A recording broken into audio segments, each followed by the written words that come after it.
Hey, good evening, everyone. My name is Donna Katsopoulos, and I'm so pleased to welcome you here this evening to our homecoming webinar regarding safe, healthy, and connected communities, and to talk a little bit about how the Faculty of Education and my incredible colleagues are helping us in this respect in Canada and beyond. I'm very honored to serve as the Dean of the Faculty of Education at Western, and together with my colleagues tonight, we are hosting this homecoming event. Before I begin, we at Western always begin our most special events with a land acknowledgement. September is also the month of National Day of Truth and Reconciliation on September 30th. And so I begin with reminding us about that important day this month. In education, we have a responsibility to teach and to lead with reconciliation at the forefront of our thinking. And our university is committed to this idea of reconciliation. Western is located on the traditional lands of the Anishinaabe, Haudenosaunee, Lenape-Wauk, and Chinooktun nations, on lands connected with the London Township Sombre Treaties of 1796 and the Dish with One Spoon Covenant Wampum. The meaning of Dish with One Spoon means and suggests to us that we're all eating from one dish with one spoon. We're all on this one earth, and it's a reminder of our collective responsibility to have respect and care for this land that was shared with us by Indigenous people and for each other, care and respect. So this evening we have three esteemed colleagues, professors, researchers who will be speaking to you on this topic of safe, healthy, and connected communities. A little bit of housekeeping in terms of how the evening will work. Each of our researchers will present for about 12 to 15 minutes. There is a Q&A feature on your screen, and I would encourage you that if you have any questions that you might want to post to any of these researchers, to post them as they come along or come to mind. And we should end with about 10 or 15 minutes towards the end of the evening that'll allow us to take some questions and have some discussion regarding some of these topics. And so without further ado, I'm really pleased to introduce our first speaker of the evening. Dr. Katreena Scott is a psychologist, a professor in applied psychology within the Faculty of Education at Western. She's a Tier 1 Canada Research Chair in Ending Child Abuse and Domestic Violence. Katreena serves as the academic director of the Center for Research and Education on Violence Against Women, where she leads a dedicated team of students and researchers and associates who are working to understand and prevent violence in relationships. You can learn about the center and her research from the webpage, which I will post we will share with you at the end of the presentation and through her on her PowerPoint. So one of the programs that they run is called the Caring Dads Program. And as in the US, UK, Australia, and a number of European countries also run this very important program that was developed through the center. Prior to joining Western, Katreena spent most of her career at the University of Toronto, where she held a Canada Research Chair in Child Abuse Prevention and Intervention. So please join me in welcoming Dr. Scott. You'll note that we will have all of our cameras closed so that you can focus on Dr. Scott while she's talking. So without further ado, I'll welcome Katreena to the presentation.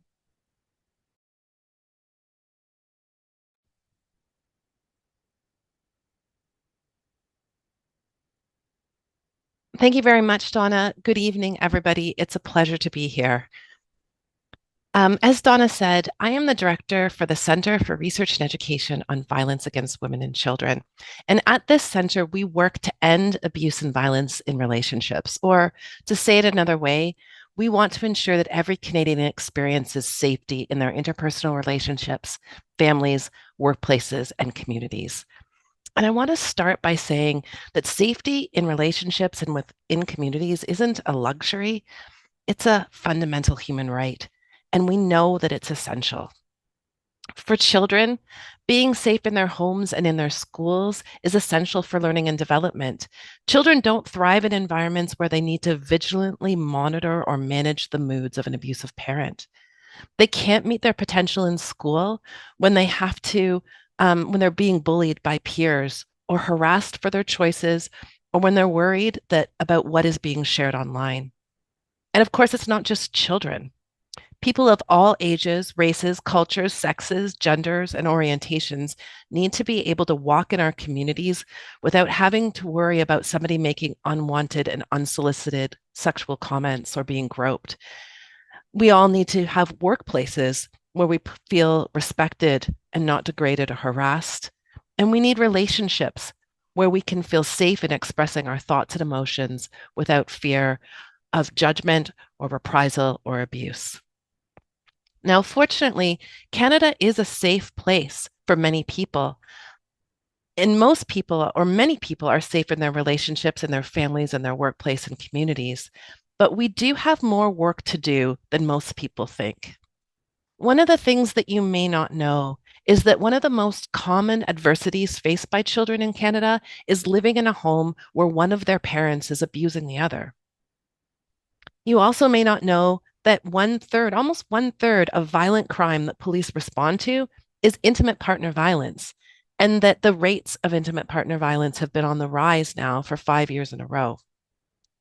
You may not know that about 1/4 of university and college students report a non-consensual sexual experience.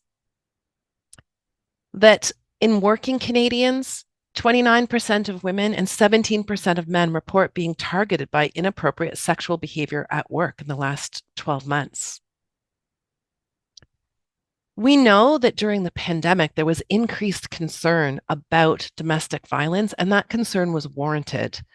Post-pandemic, rates of domestic homicide and femicide, which is the deliberate killing of women for being women, have been on the increase.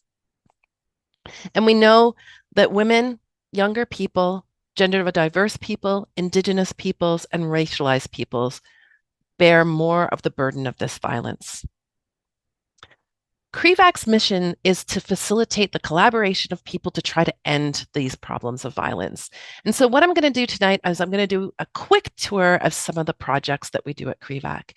And the first project that I want to highlight is Neighbors, Friends, and Family. So Neighbors, Friends, and Families is about how everybody needs the support to have conversations about family violence.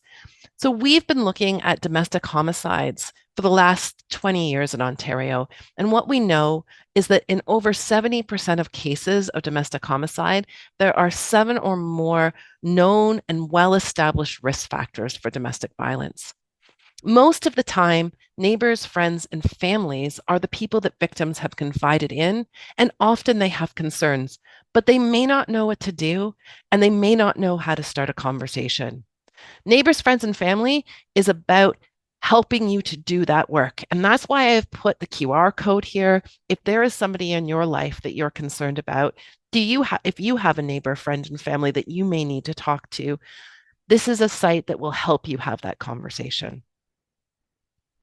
The Learning Network, which is funded by the government in Ontario, is a go-to place in Canada for getting the latest information on gender-based violence.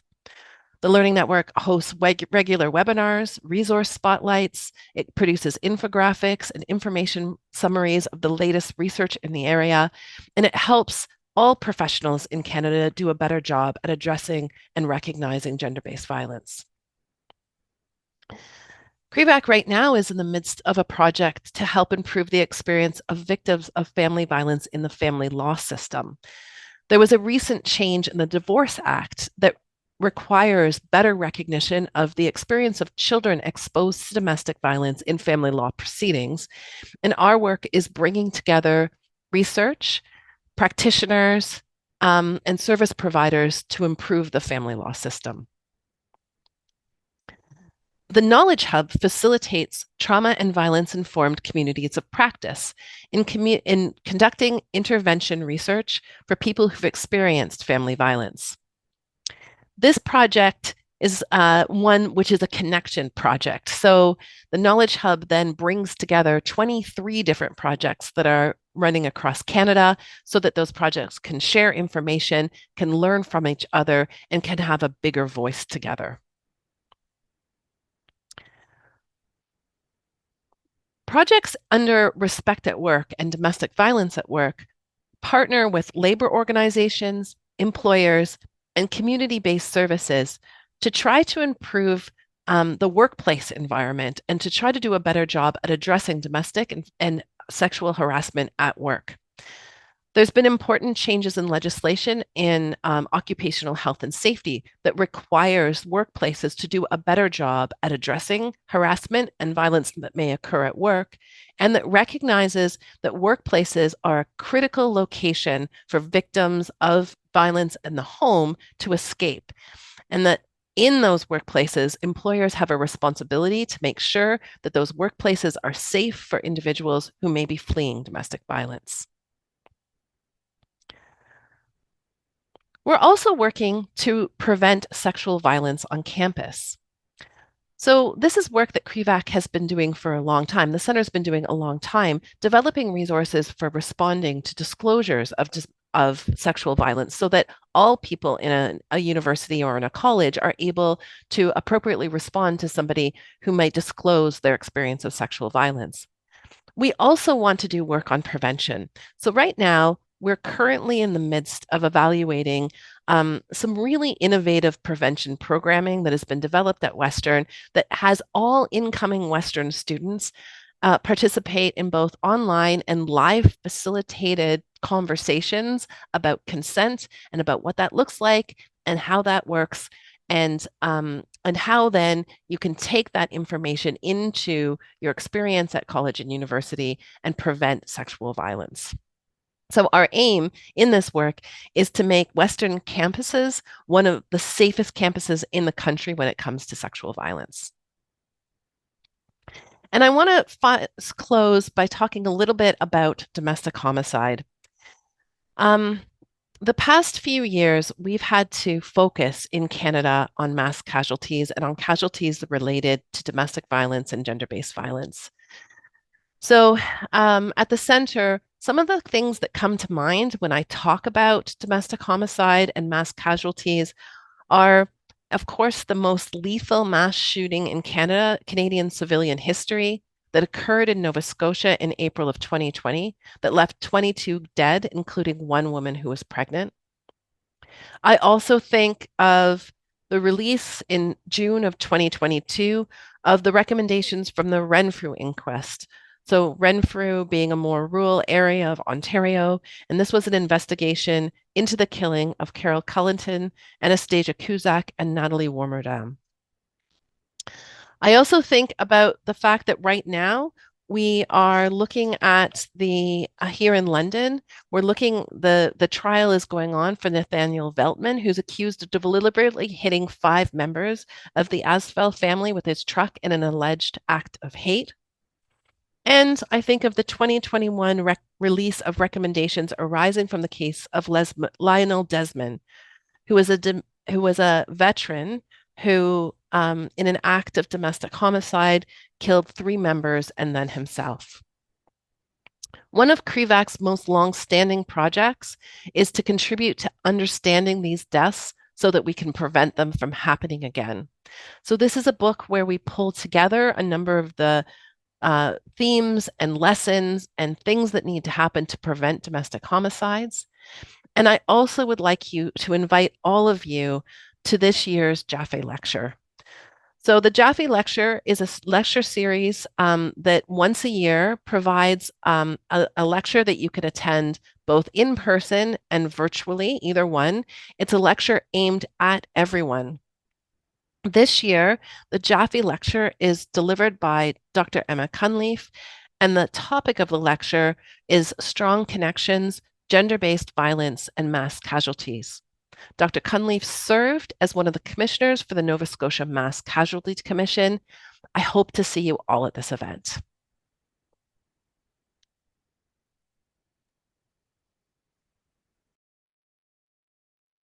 Thank you, Katreena. I hope you can appreciate how humbling it is to work with colleagues who, through the Center for Research on Education and Violence Against Women and Children, are saving lives. They're making a difference in creating safe spaces, whether it's in the workplace or whether it's in the home or with fathers and in the community. It is an incredible privilege to be able to support this work. So thank you, Doc. Dr. Scott, for being able to present this evening, and we'll look forward to taking any questions at the end of the three presentations. So our next presenter is Dr. Colin King. He's an associate professor within the Faculty of Education at Western. He's registered as a school and clinical psychologist. He has trained and worked in a variety of community hospital and mental health settings with children and adolescents experiencing learning, behavioral, and social emotional difficulties. Prior to arriving at Western, Colin worked in private practice and as a psychologist and coordinator of psychological services at Thames Valley District School Board. As director of the Mary J. Wright Child and Youth Development Clinic at Western University, Dr. King oversees the interdisciplinary training clinic for the graduate students in the School of Applied Child Psychology, Clinical Psychology, Social Work, and Speech and Language Pathology, where they provide consultation, assessment, intervention, and services for youth in our community. If you are not familiar with the Mary J. Wright Child and Youth Development Clinic at Western through the Faculty of Education, I would encourage you to learn more. I'm really very pleased and proud to announce that we are building a clinic 3 times the current size, and this reflects the significant demand we have from the community. We are unique as a Faculty of Education where we commit a portion of our own operating dollars to actually support members in the community to access services where they wouldn't otherwise be able to access these services at a significantly reduced and sometimes at no cost. The clinic is a huge source of pride for the faculty, but also a source of pride for the community and for London more broadly. It is increasingly being recognized nationally as a leading center for children's mental health and children's services. So without further ado, I'm deeply honored also to welcome Dr. King to the stage, and I'll pass it over to him.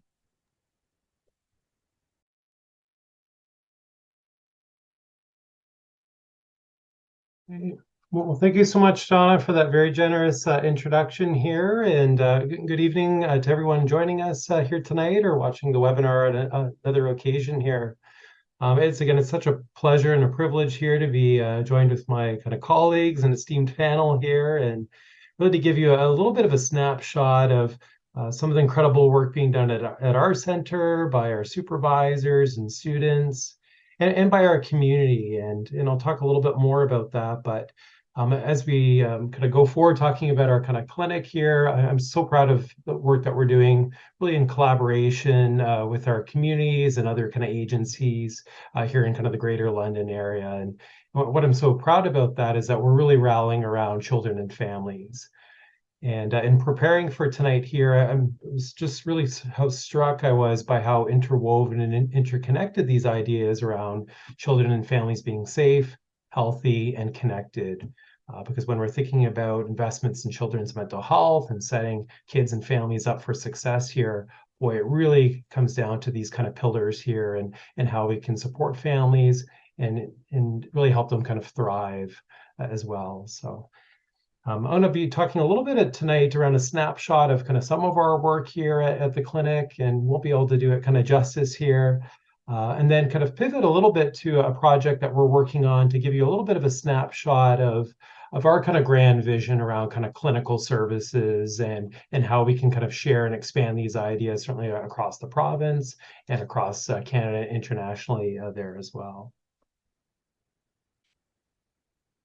Donna mentioned a little bit about my background here prior to coming to Western in 2017, and it was really this kind of big idea here and this opportunity here with the leadership of the Faculty of Education in Western here to be able to do things perhaps a little bit differently here within our training clinic. So how can we combine high quality experiential learning and training and clinical supervision along with the ability to offer a high quality, affordable mental health services to our families? How can we really combine those kind of two big ideas and do things a little bit differently? My time in the school boards and community mental health and private practice certainly gave me a glimmer there of what some of our institutions and processes are doing well. Perhaps more importantly, some of the barriers and challenges to being able to meet families where they're at. to be able to provide early intervention, to be able to provide services in a flexible, really kind of client-centric way that can adjust depending on where the family's at and their needs or the needs of their child. So how can we, when kind of starting this clinic here, kind of, again, be able to incorporate all these kind of different elements with our students, with our clinical leaders, and certainly kind of with our community there. And it was really our belief here starting in 2017 that if we could get the why right, if we could get really kind of nail down how we're hoping we want our services and support to feel, that the what and the how would really kind of come from that. And I'm really pleased that over the last 6 years that it really has come together here as a really kind of rich suite of services and supports that we're able to offer, again, children, youth, and families in our community. And if I think about kind of the 5 kind of big kind of domains here where we're able to kind of support families, I think about kind of these 5. So we really think about kind of school-age children and youth who are struggling with their mental health, learning and development, and kind of behavior. So we offer clinical assessment services for children and youth. So perhaps that's the identification of a learning disability in the area of reading, math, or writing. Perhaps this identification of ADHD, and be able to kind of relay and support those findings back to the school team to perhaps do something different here about how we can support that child. Perhaps it's for the real youngster there who's starting off kindergarten and getting a sense of their kind of strengths and needs going into that classroom and how we can support educators and the school team of meeting them kind of where they're at. We also offer intervention and counseling services there. And again, perhaps you're on this webinar here tonight. And again, you don't have to go very far in the headlines here to read about the numbers of kids on wait lists waiting for kind of mental health support. And when your child is struggling, we know the pure kind of panic that comes from being able to kind of meet your child and trying to connect them to kind of responsive services that can help you out with, again, those next steps when things at times feel so hopeless. Let's offer consultation services. Again, so many families there are struggling in their journey, figuring out kind of where to go next. Where do we go kind of once we kind of round the bend there around next steps or services? What do we kind of need to do? And again, we're so happy to meet kind of families where they're at on that journey. And certainly last but not least there, that community and professional engagement. We really do see ourselves as an extension of the London community and be able to kind of work together to really kind of build a mental health system that works for everyone. And perhaps not the select few who are at the top of the wait list or those kind of with benefits. So we really started here with some really kind of core values and beliefs that have really kind of shaped our services and ways of kind of working over time to be inclusive and collaborative. And I'm so proud here to see one of our managers here from one of our community partners on the call here tonight, because it's been that co-construction and really kind of being able to learn together here about how we can kind of do things differently and, again, elevate our knowledge together. To be strength-based and safe and supportive, we really want to feel like we're kind of the home when you're coming in here. You feel like you're at kind of the right place, that you don't have to tell your story over and over again. That we can be responsive to kind of what you're looking for right now, to integrate some of those different services over time. So it really feels unlike the stories, what we hear from many families about going to kind of one door and then having to kind of knock on many others there to kind of find kind of the right type of service. And again, that's where we could provide some of those flexible services under one roof there, again, to meet families where they're at. And certainly with being kind of a clinic here really based on evidence-based and evidence-informed research, we know in many instances kind of what works and how do we leverage that in our clinical services. And so proud of working with our clinical supervisors and students here, really this kind of stance of curiosity and humility about how we can continue kind of learning together and doing better here in all these different domains, service, teaching, and research there as well. And just as a quick snapshot here, over the last 6 years here, being able to support over 1,000 families now through various kind of individual, group-based workshop services, our 12 community partners. And you can see the demand. There are certainly 1,300 referrals. That's certainly kind of much more at this point in time too, reflective of that demand. And I'm so thankful to Donna and our Western Faculty of Education here for making that investment, because it's so needed and really does make a difference. What I would like today is, in the 6 minutes I have here, is to kind of highlight one particular project here where we've really been doing a lot of intentional work here over the last 5 years, particularly with kids who are struggling with anxiety-based challenges.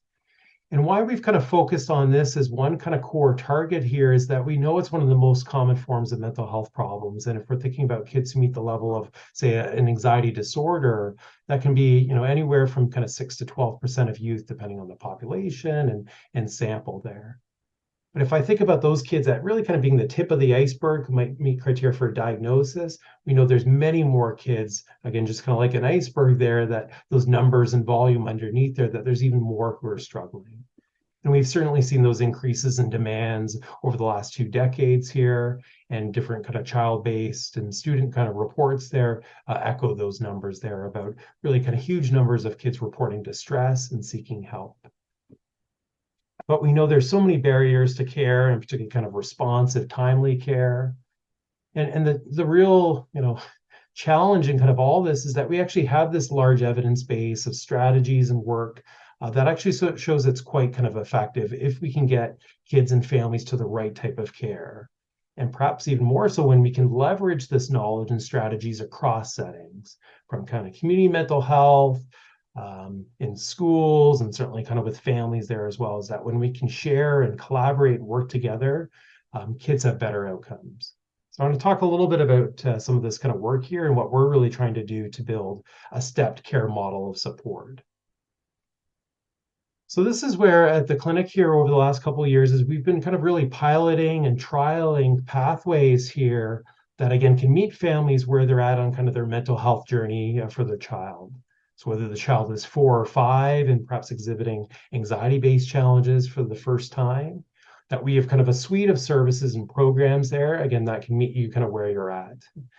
And this is where if you look under kind of the orange step here, that kind of first step, kind of universal step here, is that we have a variety of different services there, from kind of working with parents and providing anxiety-based storybooks to read to their kind of 4-year-old about perhaps the anxiety symptoms that they're experiencing and demystifying kind of that experience, to a half-day workshop that we've done at the Faculty of Education. We've run it 3 times now with over 150 parents. Really giving them kind of the best knowledge we have here about how to help their child. And again, not in kind of an expert kind of delivered model, but really kind of developing in a co-constructed way. Here are some of the things we know what works, but you know your child best. How can we kind of work together? And certainly now, and again, we've seen this, the challenges there in some of our schools around kids who are struggling. How can we support educators with some real universal-based strategies, again, that are essential for that one child with an anxiety disorder, but really beneficial for all children there as well?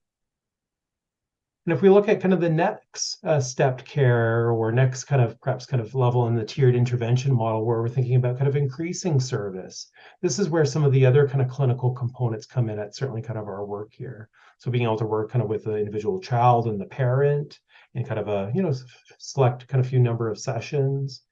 We've offered in-person and virtual parent programs, again, kind of quite brief, looking at kind of 4 weeks here, and again, to get them started on strategies to kind of make a difference.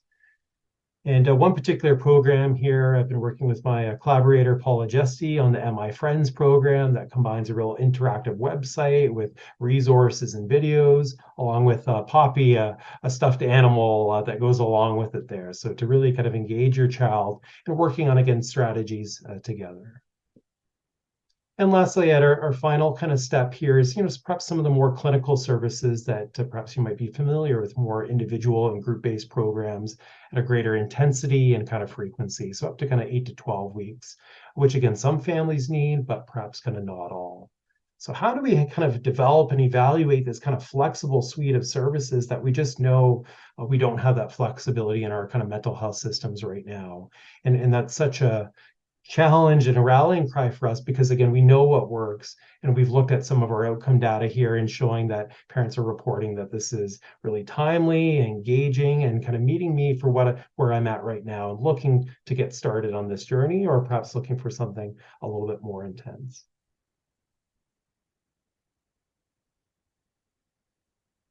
So it really is this belief here that, again, particularly just, again, one sample here around anxiety challenges for kids. Again, how can we bring together our kind of mental health supports, our clinical psychologists here, families and caregivers, and school and community kind of much closer together? How can we mobilize and share that knowledge about what works for this child versus another child? Because we know these types of strategies are quite personalized there as well. And again, I'm so excited, again, being able to kind of do this work with our partners, with our educators, to figure out, again, strategies that really kind of work for everyone. So our goal here, again, in this particular kind of suite of services here, but this really, rings true for our kind of clinic as a whole. And again, our real raison d'etre here for being in our work with students here is really to leverage our kind of mental health care that's kind of strength-based, safe and supportive for families. And that includes culturally responsive care there too. Right, to be able to prove not only around kind of well-being and reducing mental health difficulties, but really focusing on kind of flourishing. And that's where, again, you don't need the level of a clinical disorder to be able to kind of receive support. To be responsive to service personalized to where you're at a kind of each family on their kind of journey. And how do we, again, kind of leverage this information and knowledge across other caring adults and learning communities? And that often is kind of our schools, but it's also grandparents, it's our hockey coaches, it's the neighbors there, about being able to share information there that really has the child at kind of the center. And then certainly last year, really leveraging our knowledge here around kind of what works around evidence-based and evidence-informed research, being able to do that together. So as I'm wrapping up here, certainly if you're interested in kind of learning more here, if you go to kind of our website and you subscribe to our mailing list, you'll get our upcoming kind of webinars and programs and workshops that we're doing each year. And again, so privileged here to be able to share just a fraction of some of the work here that we're doing at our clinic with our community. And thanks again to Dr. Kostopoulos and the Faculty of Education for all those investments, and including our new clinic that's just around the corner. Thank you, Colin. I wanted to share with the people who are on this webinar, there is nothing like the clinic that in London, like the clinic that Colin is running with his colleagues. And it's important to recognize that although the faculty also gives quite a bit to the clinic to subsidize the fees for families to provide these services, the clinic is very much dependent on the generosity of our donors, who also help offset the cost for families. So where a typical clinical assessment may run a family in a private clinic $2,000-3,000, it could be as low as either no fees or a few $100s. And these are heavily subsidized and supported by our generous donors. And some of our donors are on this webinar this evening. So I did want to express my sincere gratitude to those people that are contributing to the center, to the clinic, to helping advance mental health in our city and nationally. I know I was reading a study just a couple of days ago that was just produced out of Sick Kids, and the numbers that Colin shared are even more exasperated with COVID, especially between youth 10 to 13 and 14 to 17, and particularly young girls. So the work that we're doing is making a difference. And I know the number 1,000 may not sound substantial, but the ability for us to serve at that point, I'm sure it's closer to about 1,200, 1,300. The ability to serve that many members of our community is really astounding. So I'm deeply grateful for the work that Colin does with his colleagues. So thank you very much. So the next speaker, I'm excited to hear talk. I think we've got a bit of a theme happening in terms of safe, healthy, and connected. We're talking about homes, we're talking about families, we're talking about school, we're talking about services being provided in our clinic. And I'm really excited to hear Dr. Augusto Riveros speak. He's an associate professor within the Faculty of Education, and his research focuses on the spatial analysis of urban schooling. And some topics include contributions of spatial thinking to the analysis of education and policy, and the relationship between urban changes and supply of schools in urban centers. What does this mean in plain language? His most recent work examines the implications of portables on learning and children's experiences in classrooms. You can learn a little bit more about his research at a link, which I'm sure is going to be in his presentation, but we will share those links to all three of these talks and centers where you can learn more and find ways to get engaged at the end, or we will be emailing those to you following this evening's session. Without further ado, I'm going to pass this over to Gus, and thank you very much for being here this evening and willing to share your work about portables. Thank you very much, Donna, and thank you everyone for coming in today. I am going to share my screen now. All right. All right. So thanks again for coming today. As Donna mentioned, I am interested in issues of space, particularly issues related to educational facilities, buildings, and how the space that we use for education can be conducive to high quality, equitable learning opportunities for our students. So what I want to do today is I want to talk a little bit about this research that we conducted with one of my students, Chen Yang Zhou, who contributed in some of the analysis for the data that was collected for this work.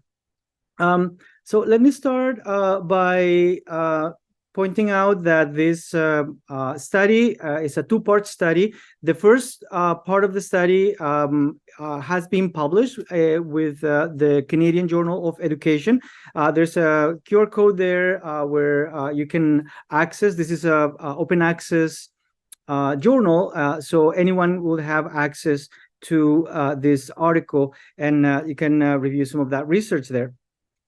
So the portable classroom, for those of you who are not familiar with portable classrooms, these are these temporary buildings that are used to accommodate students in schools that are overcrowded. If you do a quick search on the news, you will find that this topic is on the news permanently. More recently, there was a large report in BC where the Surrey district school was reported as having an incredible number of portables with very little change over time. So what we wanted to do here is sort of noticing that there was a lot of community concern about portables. We wanted to know a little bit more about what is the situation of portables in Ontario. So basically, the first step in our study was to conduct a census and find out how many or what is the extent of portable use in Ontario. And then we wanted to use some data related to achievement and some demographics to understand a little bit more the situation of portables in the province. So clearly, the portable is a common sight in Ontario schools, but these are not meant as permanent learning environments. Clearly, these are meant to be more of a provisional or temporary structure. Yet, we were curious about the extent by which these structures are used in schools. So we had guiding questions about the extent, who uses the portables, what students, and what's the impact on achievement. All right, so what do we know about portables? In Canada, we don't know too much. There's no Canadian research on this, and this is the first study that has been conducted in Canada about portable use. However, we have some information, some findings from the United States, from Australia, from the UK. We know, for example, that these structures tend to become permanent. We know that these structures do not address the congestion in common areas. So they are used as instructional spaces, but the library, the cafeteria, the gym, they all remain congested in these overcrowded schools. We know that in some studies have found lower attendance rates with schools that have portables. And also we know that portables tend to give a very negative impact on the community perceptions of the quality of local schooling. So you can imagine that if you have in your neighborhood a wonderful school, but it's on the back, you start seeing all these portables popping up, then that's going to change the perception of how people perceive local public education in their neighborhood. There are a lot of the literature on portable classrooms looked at health and safety concerns. This connects a lot with the conversation that we're having today. The isolation from the main building is one concern that we have with portable classrooms. The inadequate ventilation in these units has been also reported. Loud classroom noise, temperature issues, formaldehyde levels, moisture problems that all relate to possible respiratory issues that may be experienced by the students. The concern in general is that portables may compromise the students' educational experience. So we wanted to learn a little bit more, as I say, about that. And then we devised this study. So we look at the 27 largest school boards in Ontario, 13 English Catholic school boards, 14 English public. Our sample was about 2,700 schools. This is 55% of the schools in the province and 63% of the student population in Ontario. And what you see here in these maps are on top the English Catholic school boards that were involved in this study, and on the bottom the English public school boards that were involved in the project. So this study used statistical analysis. And we know that with the statistical analysis, we're just opening the door to some interesting findings, but we are hoping to follow up on some of these findings and do more qualitative work, investigating some of the experiences of both students and teachers in these classrooms. So for now, let me show you what we found in our initial exploration of this data. So we had a 10-year data set, so from 2010 to 2020, and we found that the enrollment in these school boards increased by 12% in 10 years. Yet, the number of schools built in this in this group of schools was less than 6%. So it was a very small increase in the number of schools. Of course, with this, we also conducted a census of portable classrooms, and we found that, in average, the province of Ontario had about 5,200 portables per year between 2010 and 2020 in these schools. And most boards in this sample experience growth. So what you can see here in column number 6 is that all the boards in or a vast majority of the boards in this sample experience growth. Yet, and we knew that we expected growth. In 2009, the declining enrollment group projected growth in this school boards, yet nothing has been done to address this. And the incredible amount of portable classrooms that we have and that we've had in the province over the last 10 years clearly shows that this issue has not been properly addressed. The second thing that we did with the data set was to organize it so we can see the frequencies of portable classrooms. So the first question that we ask is, how many schools had a certain amount of portables? So how many schools had 1 to 4, 5 to 9, and more than 10 portables? And we found that 65.5% of schools in our sample had at least one portable during the 10-year period. And almost half of our sample had between 1 and 4 portables. This is an average of 3 portables per school.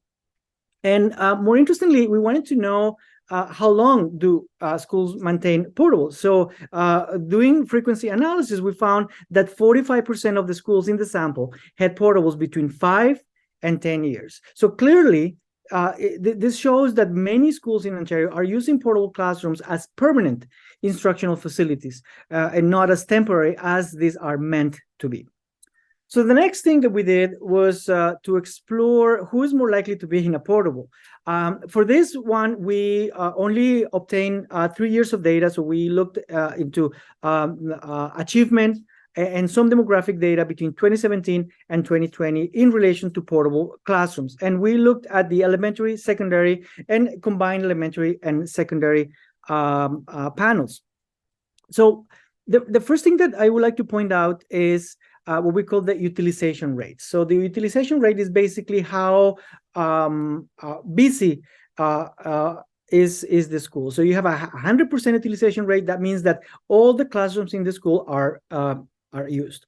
So the first thing that we noticed is that there is a direct connection. There is an association between high utilization rate and high number of portables, which could sound like a trivial finding, but it sort of supports our initial hypothesis that schools and school boards are addressing accommodation issues, are addressing overcrowding issues with portable classrooms. Now, one thing that we wanted to look is at English language learners. So part of our data set included the percentage of English language learners in the school. And we found that for all the models, for elementary, secondary, and combined elementary and secondary, the increased numbers of English language learners increase the odds of receiving a large number of portables. So as you can see in these graphs here, as the percentage of English language learners increase, then the chances, the odds to receive of receiving portables increase for all these for most of these schools. Also, students who are new to Canada from non-English speaking countries also tend to be in schools that have high numbers of portables. One way to put this is that immigrant students are more likely to attend an overcrowded school. Now, I want to point out an interesting change here. So you see one direction here in the graphics, and now the direction changes. We wanted to look at income. And what we found something very interesting, and we were very surprised about this, because it turns out that low income, as the number of low income students increases in the school, the number of portables decrease. Which, I mean, you could say, well, that could be good news, but I think this could be interpreted in a different way. This could be interpreted as if the schools that serve low-income students are right now in suffering of enrollment decline. So there's a decline in enrollment in schools that serve low-income students. And one of the problems with that is that, at least in Ontario, one of the key criteria for closing a school is low enrollment. So we're concerned that our data is showing us that schools that are enrolling low-income students, that are decreasing their numbers, are also at the risk of closure. One way, I wanted to show you how we use a mapping software to sort of visualize some of these relationships. So what we have here, for example, is the association between portable counts and low-income families. So what you can see here is that most of this blue dots represent a school, and it's a school that have a high number of low-income students. And these are the schools that are declining their enrollment. So as I say, one of the findings here that we were more concerned about is that these schools may be experiencing and they may be at risk of closure.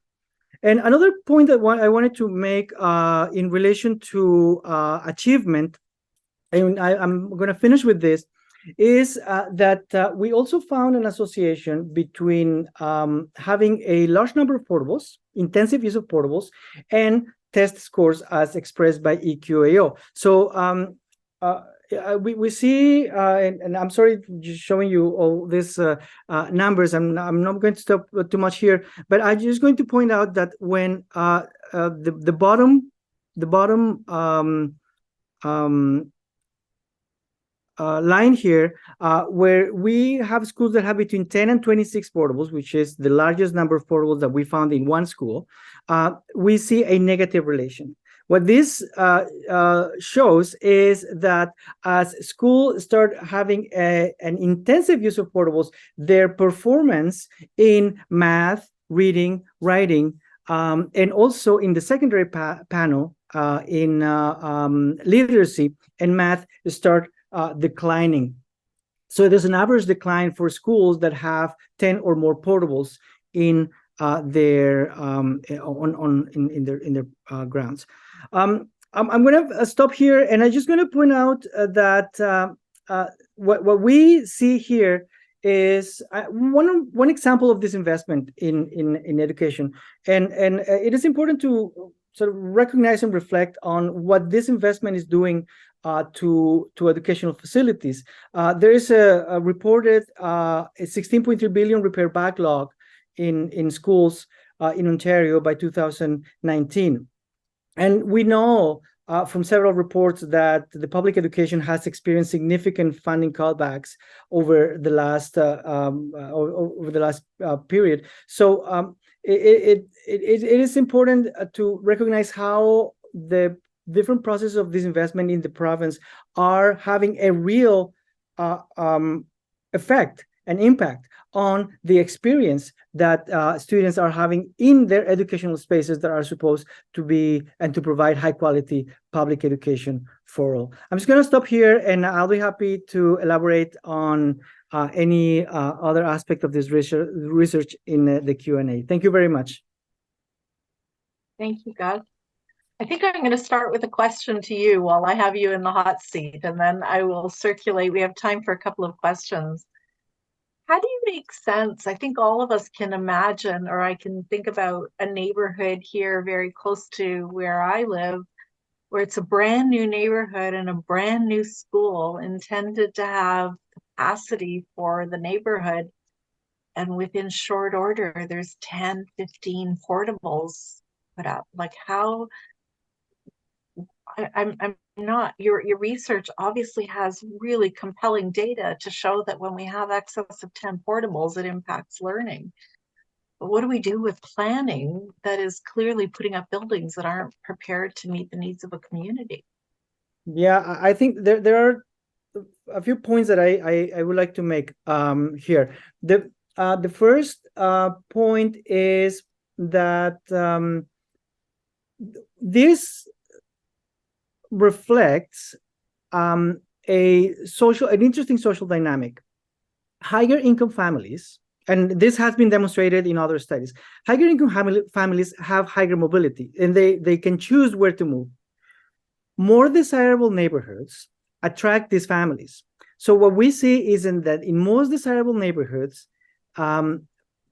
schools are becoming overcrowded because these are the schools that are attracting new families into them. Now, the related point is there's an issue of planning. So you could imagine, well, if we expect this neighborhood to grow, then we should plan for a school that has enough capacity for all these people that are coming. However, in Ontario, capacity planning is predicated on actual need, not on projected need. So schools have to be already over capacity for the province to give the school board funds to build new capacity. So we in London and in many other cities in Ontario, we've seen over the last few years an exercise in trying to redraw the catchment areas for many of the school boards. They have been trying to do that because they are trying to make the case to the ministry so the ministry can fund new school construction. And what happens is when they approve funding for a new school, that funding is for the school for the current need, not for the projected need. So you will have a school for 800 students that are needed now, but when that school is built in 4 years, then you're going to need a school for 1,200 students. So it's going to be a continuous cycle. So this calls for a change in the way the funding formula calculates capacity in schools and neighborhoods. Fascinating work. I really appreciate you sharing that. We have had a couple of additional questions, and we're going to be running a little bit over. So for those of you that have to leave, I apologize. We did have a question for Colin about options for low-income families, and I think I mentioned I'll just take that question. Clinic does provide subsidized services through not only the support we're providing from the Faculty of Education, but also from the support of very generous donors. So there's lots of ways for individuals to get involved if they would like to support the work of the clinic. But there was a second question for you, Colin, and it was related to, have you looked at any research or done any research looking at the quality of pre-existing communities and children's success in building community at school? So the idea of families in daycare, especially with those children that struggle with mental health. So what does the role of, for example, daycare have on impacting mental health issues in schools? Yeah, well, thank you for that question. It's such a nuanced and really interesting question there.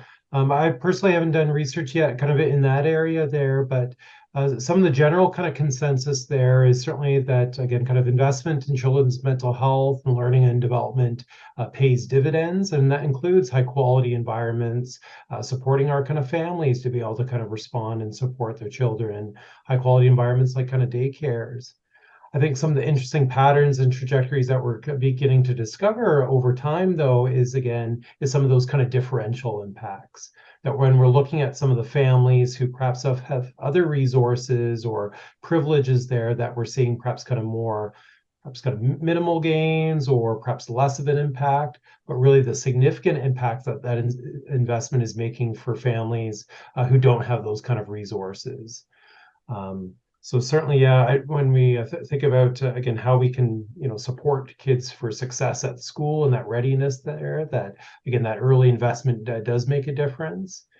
And going back to some of our work there at the clinic is, again, really trying to have responsive early identification systems there. We know that parents know their kids. When a parent's concerned about how their child's learning and developing, to be able to have services to support the schools and rally around supports there, when they're at 4 years old, and perhaps not waiting till when they're 9, because again, we know that early intervention, it makes a difference there.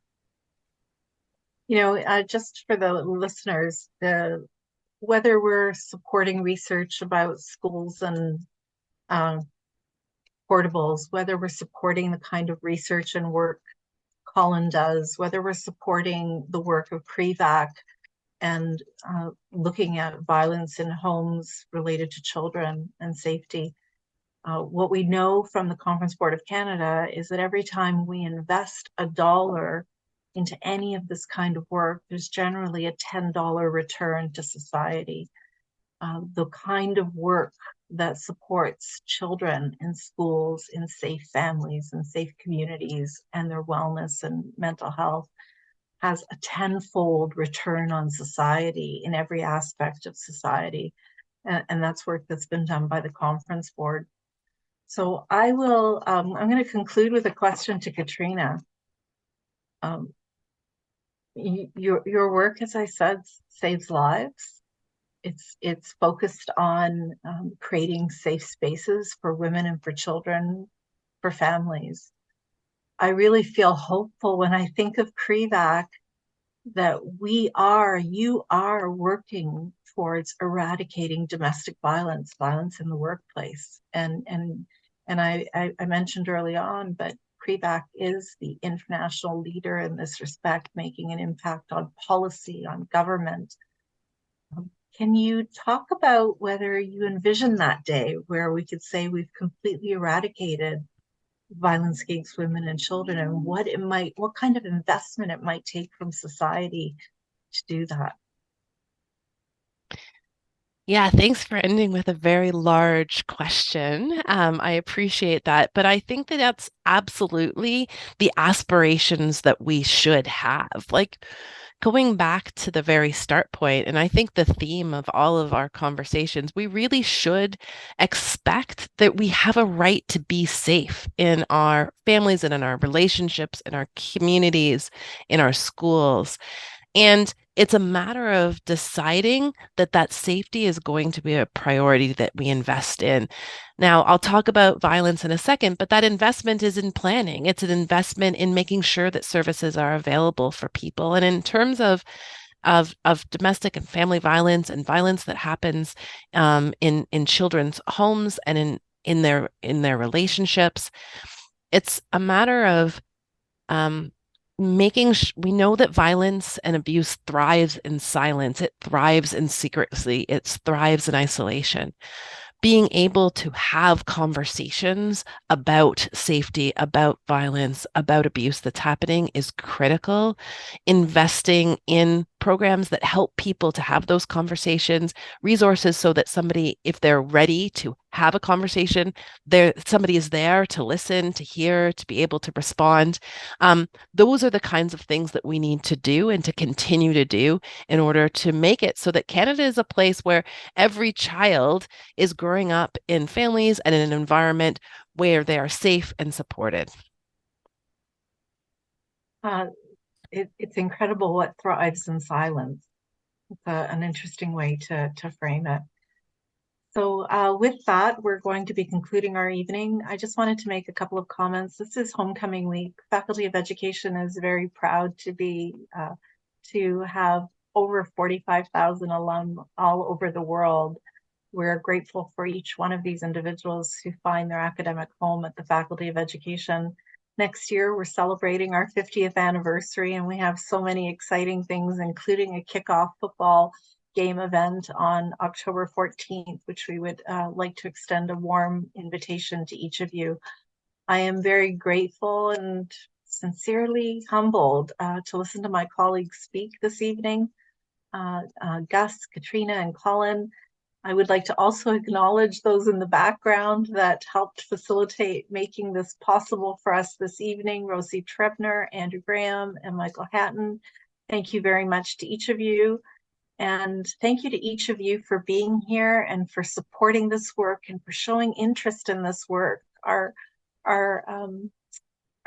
motto at the Faculty of Education is transforming education, transforming lives. And I hope you can see by these three incredible speakers that that's exactly what we are doing with the kind of work that we're doing in the community, but also with our students.